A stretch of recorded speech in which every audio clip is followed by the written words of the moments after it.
वेद का कथन है। महर्षि देव दयानंद ये विभिन्न राजाओं से मिले अपने समय में। क्या धन के लिए जाते थे? क्या अपने नाम और फोटो खिंचवाने जाते थे? बहुत से लोगों का यही काम है। उनको बार बार बताया गया कि आपकी जान को खतरा है, और फिर भी वो जाते थे। और यहां भी वही हुआ। क्यों जाते थे इन राजाओं के पास? क्योंकि उनके हृदय में एक ही भावना थी, जब तक राष्ट्र का अधिकारी, प्रधान सेवक धार्मिक नहीं होगा, सनातन विचारों से युक्त देशभक्त गोभक्त नहीं होगा, तब तक धर्म का बचना कठिन है। इसलिए जाते थे। और जब दिल्ली दरबार हुआ और वहां पर वो इंग्लैंड की कोई रानी आने वाली थी, अगर मैं नहीं भूलता तो, और एक राजा जो ऋषि ध्यान के समर्थक थे, उन्होंने वहां रुकना श्रेष्ठ नहीं समझा, तुरंत वहां से निकले ये बहाना करके कि मेरा पेट खराब है। ये जितने भी क्रांति की लहर चली, लगभग 7 लाख वीर वीरांगनाएं बलिदान हो गईं। इस सब प्रेरणा के पीछे क्रांति गुरु कौन थे? देव दयानंद। उनको शिक्षा कहां से मिली?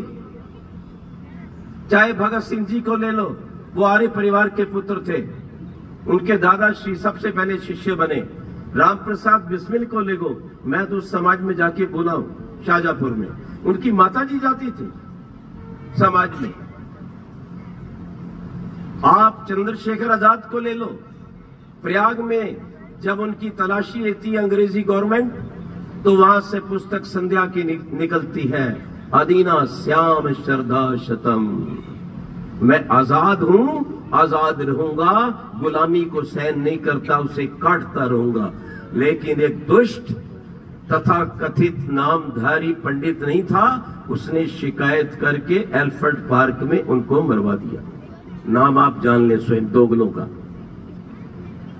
ध्यान रखो, एक एक व्यक्ति को जाकर देख लो, उसके पीछे देव दयानंद खड़ा है। कोई भी क्रांतिकारी को ढूंढो। मेरे आश्रम में एक पुस्तक है जहां पर अनेकों बलिदानियों की चर्चा है, लेकिन दुख की बात यह है कि अनेक बलिदानियों को मरवाने वाले अपने लोग थे, जो धन के चक्कर में आ गए, लोभ के अंदर आ गए, जो आज विधर्मी बन रहे हैं और आज भी विधर्मी पार्टियों के साथ जुड़े हुए हैं। विचार करना इस बात को। और दयानंद चाहते थे अपना राज्य स्थापित हो, आर्यों का राज्य हो। आर्यों की तभी धर्म की सुरक्षा हो सकती है, उनकी मान मर्यादा धन की तभी सुरक्षा हो सकती है। आपके सामने बांग्लादेश घटा। अभी मेरी बात चल रही थी समादरणीय कोठारी साहब से। अगर विश्व में किसी देश में 1, 2, 4 मुसलमान मरते हैं, तो यहां का मुसलमान खड़ा हो जाता है। हो जाता है कि नहीं? तुम्हारे पड़ोस में आपके हिंदू साथी, लेकिन कौन आए आर्य समाज में? बताओ आप। आर्य समाज में जितने भी लोग कन्वर्ट होकर आए, वो कौन थे? वही तो थे जो कल तक बेचारे पौराणिक थे, नहीं मालूम था, ज्ञानवश फंसे हुए थे। वही तो आए हैं सब। आप लोग कहां से आए? वहीं से आए। ठीक है।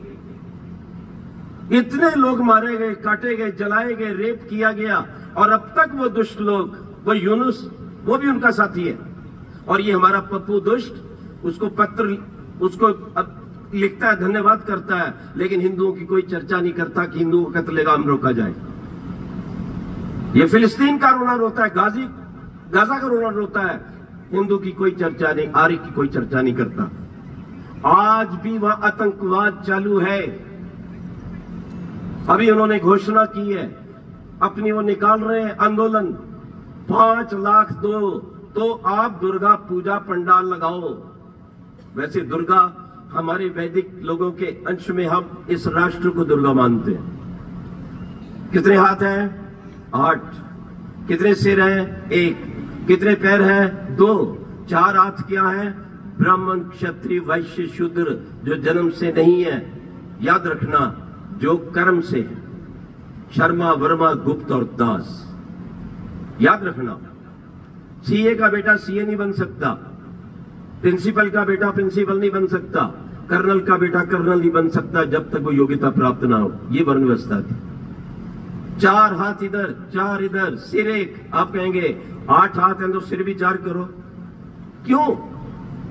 दुर्गा, एक होता है दुर्ग, एक होती है दुर्गा। बहुत आसान है जानना। दुर्ग एक किले को कहते हैं, दुर्गा एक शक्ति है राष्ट्र की। यदि आप सब लोग मिलकर चलेंगे, एक हो जाएंगे, एक दूसरे की पीड़ा और दुख को समझेंगे और एक विचार रखेंगे, संगच्छदम संवददम संभव मनंसी जानताम, एक विचार रखेंगे और एक गति रखेंगे तो निश्चित इस राष्ट्र के ऊपर कोई आपत्ति नहीं आएगी। ये देश पुनः विश्व गुरु बनकर रहेगा यदि एकता होगी तो। विचार कर लो इस बात पर। लेकिन वो कह रहा 5 लाख दो तो आप ये उत्सव मनाओ। अत्याचार चालू है, लेकिन भारत में कितने आंदोलन निकले? आर्य समाज, आर्य सभाएं, आर्य जो भी हैं, क्या उनके विरोध में हमने एक आंदोलन निकाला? अभी अजमेर में ही कार्यक्रम होने जा रहा है, क्यों ना वहां पर इस तरह की एक यात्रा निकले, विरोध किया जाए। आतंकवाद मुर्दाबाद, सनातन धर्म जिंदाबाद। जब आप बोलेंगे नहीं तो आपके विधर्मी, आपके विरोधी, आपके शत्रु, आपकी गले काटने वाले, वो लोग कहेंगे इनको तो कुछ फर्क ही नहीं पड़ता। लेकिन वो विश्व में एक भी व्यक्ति कोई मरता है गलत या ठीक, उसके लिए झंडा उठा लेते हैं, खड़े हो जाते हैं। उससे पता लगता है कि पूरे विश्व का जिहादी एक है, पूरे विश्व का सनातनी एक हो सकता है यदि आप ये भावना रखें। वो एकता उनकी एक ग्रंथ कुरान के कारण है, तो सनातन धर्म के वेद से बढ़ के क्या चीज है? अरे भारत का हर हिंदू, चाहे वो जैन है, चाहे बुद्ध है, चाहे सनातनी है, चाहे सिख है, हर व्यक्ति वेद को मानता है। उस वेद धर्म के लिए हम एक हो सकते हैं यदि सबका धर्म एक वेद हो, और आप अपने शत्रु का निराकरण कर सकते हो। ध्यान रखो इस बात को।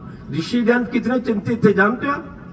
जनगणना अधिकारी ब्रिटिश टाइम का, उसका नाम मुझे भी याद नहीं है। वो क्या लिखता है? ये बाबा बहुत चिंतित हैं कि देश में मुसलमान ईसाई क्यों बढ़ रहे हैं, क्योंकि देव ध्यान को चिंता थी कि अगर ये 2 कौमें बढ़ गई तो भारत की प्रभु सत्ता खतरे में आएगी, और आ गई, क्योंकि देव ध्यान की बात हमने नहीं सुनी।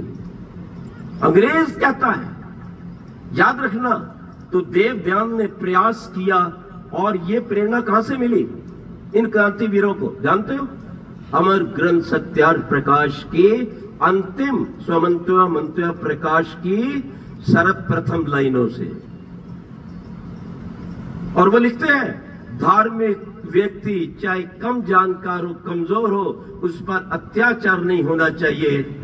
और यदि व्यक्ति दुष्ट है और कितना भी बलवान है, वो रहना नहीं चाहिए।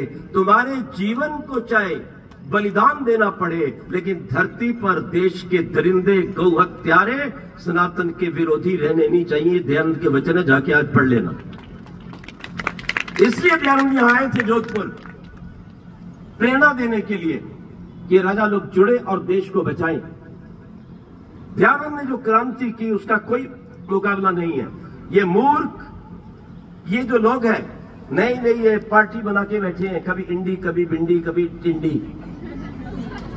हाँ, बोले हमने आजादी करवाई। अरे मूर्ख आदमी, जब ये अंदर था नेहरू, इसके बाप ने पत्र लिखा मेरे बेटे को छोड़ दो, और अंग्रेज ने छोड़ दिया। ये गांधी भी वैसे ड्रामा करता था, याद रखना। और असली संत कौन था? देश को बचाने वाला देव ध्यान था। उसके अनुयायी जब जनगणना की गई, अरे ये तो वो बाबा गांधी स्वयं लिखता हरिजन पत्रिका में कि देश की आजादी के लिए देश की जेलों के अंदर जो व्यक्ति गए वो 80% आर्य लोग थे, जिनके कारण हैदराबाद बना।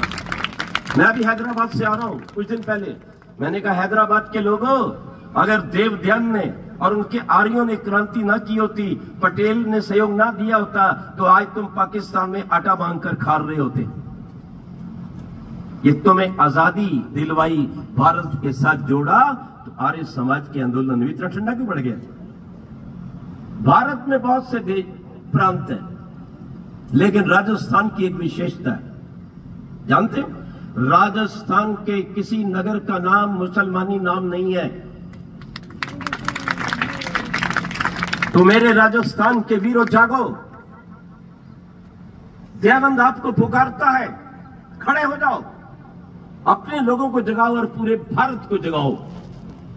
जब राजस्थान के किसी नगर का नाम मुसलमानी नहीं है, तो ये मुसलमानी नाम की कोई सड़क और दिल्ली के अंदर कहीं भी कोई कॉलोनी नहीं रहेगी। भारत आजाद हुआ है, उन्होंने आंदोलन करके पाकिस्तान ले गया, जो मर्जी करो जाके वहां, हमें कुछ लेना देना नहीं।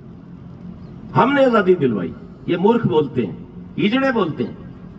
याद रखो, मैं बोलता हूं आजादी किसने दिलवाई, आपको रिकॉर्ड में मैं बताता हूं, अपनी ओर से नहीं, ब्रिटिश गवर्नमेंट की ओर से। इंटेलिजेंस का मुख्य व्यक्ति मिस्टर लैंड इंग्लैंड में बोलता है, the most dangerous movement against British empire is the followers of Arya समाज।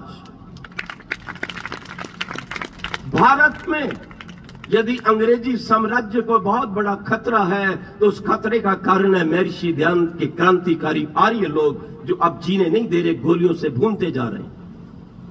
इसलिए हमें बिस्तर लपेट के भारत से आना पड़ा, चरखे के कारण नहीं। याद रखना, पाखंड के कारण नहीं, इन महर्षि दयानंद के क्रांतिकारी वीरों की गोलियों के कारण हमने भारत को छोड़ा है। आप उस ऋषि के दीवाने हो, आपके खून में वो गर्मी आनी चाहिए। देश के हित जो कट जाए वो माथ मुझको दो, गरीब गाय अनाथ को जो संभाले वो हाथ मुझको दो, तड़प उठे देखकर देश की पीड़ा को, दिल वो दयानंद सा नाथ मुझको दो। ऐसा दिल यहां बनाओ, संकल्प लेके जाओ। एक व्यक्ति दूसरे को तैयार करेगा, जहां आप जाएंगे वह बदल कर आएंगे। एक वाक्य मैं बोला करता हूं, आज से 45 साल पहले लिखा था, संस्कारी संतान के बिना गृहस्थ बेकार। याद रखना, परिवर्तन के बिना प्रवचन बेकार, आंदोलन के बिना सभाएं बेकार, और राष्ट्र की रक्षा के बिना सरकार बेकार। हम आत्मचिंतन करें जो कुछ भी है, और अपने आंदोलन को तेज करें और आगे ले जाएं, और उसके लिए मानसिक शक्ति को जीवन में भरें। कोई नहीं टिकेगा आपके सामने। ध्यान रखो इस बात को। एक बहन खड़ी हो गई चंडीगढ़ में, यहीं दहाड़ते, वहां कोई नहीं जाता, कन्वर्शन रहा, मैं जाता हूं। मैं गाड़ी लेकर गया, बोनेट पर पुस्तक डाली, माइक निकाला, क्रॉस कोर पे बोलने लग गया, अरे मेरे बंधुओं, ये कुछ भी सहायता दे ले लेना, लेकिन आपका धर्म आलू बैंगन टमाटर नहीं कि बेच दो, अपने धर्म को नहीं बेचना। लोग आ रहे थे, पुस्तक ले रहे थे, इतनी देर में अगली यात्रा पे गए, पीछे पीछे पुलिस की गाड़ी आ गई, सर आपके वारंट है।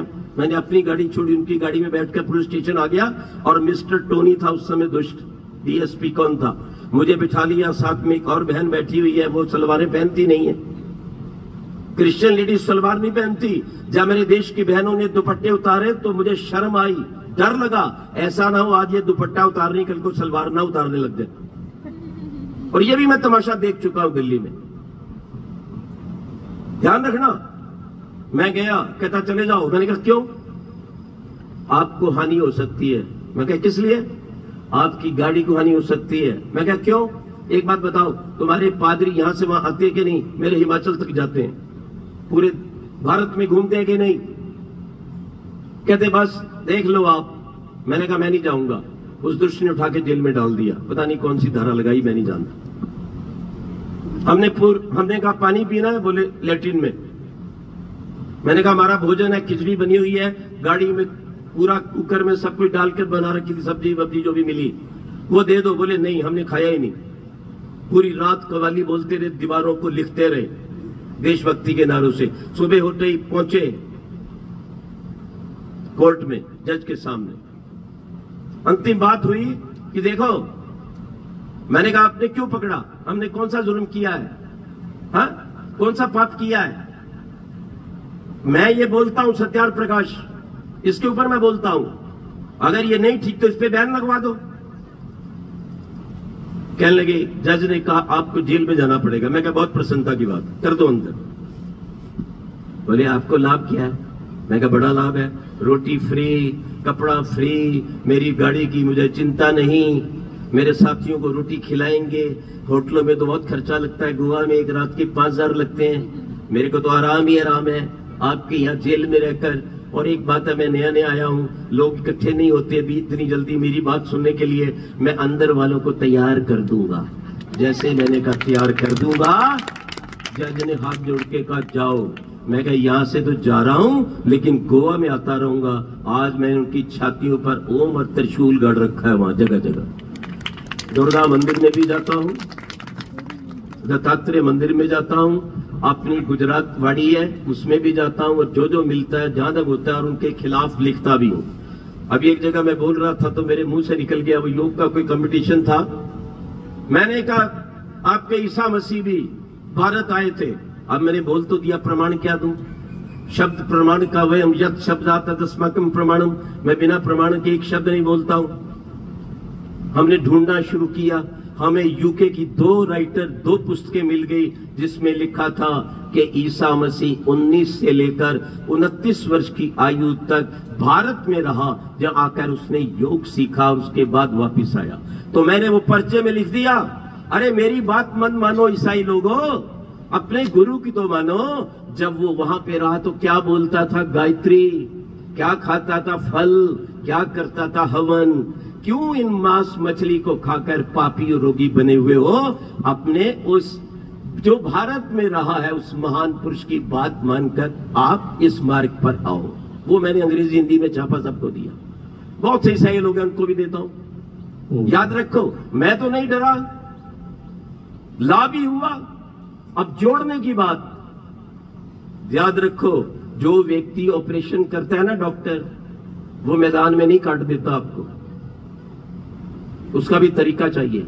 वो सफेद टेबल पे लेटाता है, मीठी गोली देता है, उसके बाद इंजेक्शन लगा देता है, आप बेहोश होते हैं, पूरा काट लेता है, आपको पता नहीं चलता। ये जो खंडन मंडन है ना, ये विद्वानों का विषय है। आम आदमी खड़ा हो जाता है और जो बनना भी चाहे उसको भी बिगाड़ लेता है। अरे जितना प्रतिशत वो आपका है उतना तो अपना रहने दो, और जितना वो बेचारा नहीं जानता इस गलत मार्ग पर है, तो उसके माँ बाप ने घर में यही दिया है, उसको प्यार से समझा दो। तुम पहले ही दूर कर देते हो, फिर कैसे करें? मेरे साथ एक परिवार आया था कभी हैदराबाद से, मैं अंतिम बात कह के विराम देता हूं। हैदराबाद से आया था, 2 बेटे 2 बेटियां थी। बेटियों को गुरुकुल नरेला में डाल दिया, उनका प्रबंध किया छात्रवृत्ति का। आर्य समाज का उत्सव चल रहा था, उसमें मैं ब्रह्मा था। उस दिन गाड़ी नहीं थी, तो मैंने शांति पाठ के बाद कहा कि मुझे 3 घंटे के लिए गाड़ी ड्राइवर चाहिए।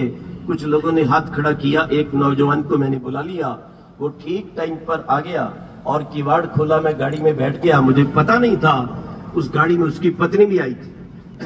उसने पीछे मुड़ के कहा महाराज प्रणाम। मैंने आयुष्मती सौभाग्यवती भव। गाड़ी चल पड़ी नरेला की और दिल्ली से। मैंने कहा बहन जी आप आर्य समाज में नहीं आती हो? तो वो कहने लगी मैं सनातन धर्मी हूं। मैंने कहा आज इसका निराकरण कर देना चाहिए।